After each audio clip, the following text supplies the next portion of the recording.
Hey, welcome back to the channel. So today I just wanted to talk to you about my relationship with God. And my relationship with God. I see God as, if you can imagine a child that is holding up to the leg of her father, not wanting him to go, and holding on so tight as if she were holding on to dear life. That's how my relationship with God is. And it has strengthened, especially during the hardest period with my chronic neuropathic pains. Because after people get tired of hearing you talking about what's going on, they go on to live their life and they leave you to it. Because what else do you talk about? Your health is taking your whole life. So the only person that is left is God. And I've learned to speak to God during my hardest period. Because when even the noises became pain, the silent presence of God was there with me. At 3 a.m., at 2 a.m., when the noises get quiet in the street and you're left there with your pain, with your nerves talking to you, you can only talk to God. Very often in the morning when I woke up, when I managed to doze up and woke up in the morning, I often wondered, what am I doing here? I didn't want to be here. I really did not want to be here some days. Because from the moment you doze off to the moment you wake up again, you're switching and turning because you can't even have a flatline sleep because your body is talking to you throughout the night. So you're constantly talking to God.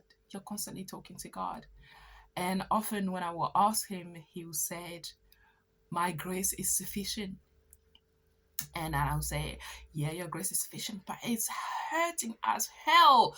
What do you want me to do with this? Like, I'm not even useful to anybody. What do you want me to do with this? And then it will take me 2 hours to get ready. And I'll manage to go to work and put on a full shift. And when I'll come back home, I'll say, oh my goodness, I managed it. I managed it. Your grace is really sufficient. And I recognize it. And it will be a cycle that will restart again and again and again. And I've learned to speak to God. I've learned to be angry with God as a daughter would be with her father. I've learned to speak to him about a lot of things. And he made me, at that time, at those times of quietness, discover the gift that he's put in me. I learned to journal. I learned to write a lot.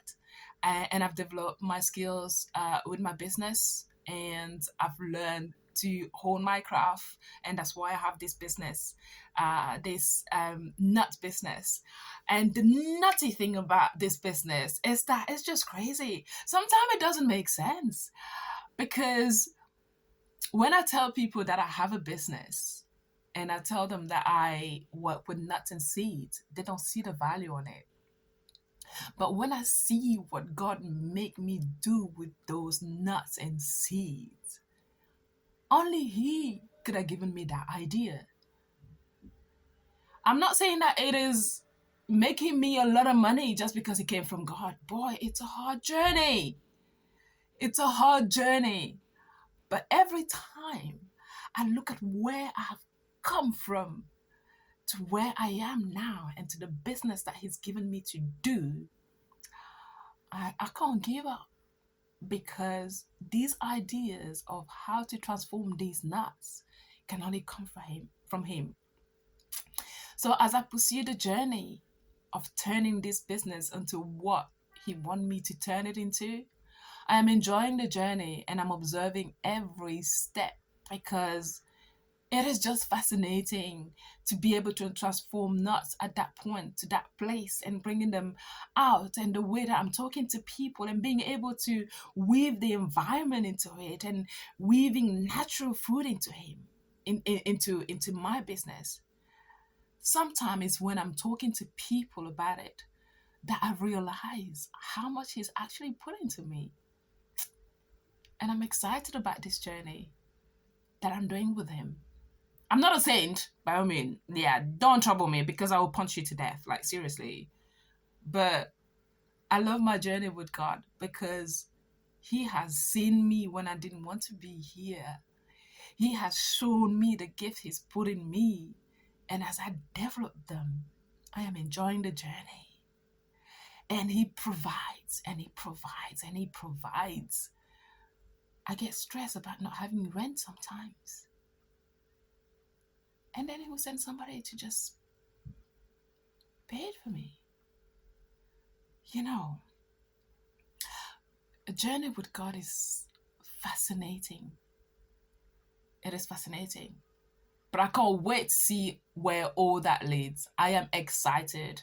Now that I am no longer on heavy medication, I am really excited about what life has to give, because I felt for the last 20 years that my life was in suspense. And I got to know who God was, who my Father was.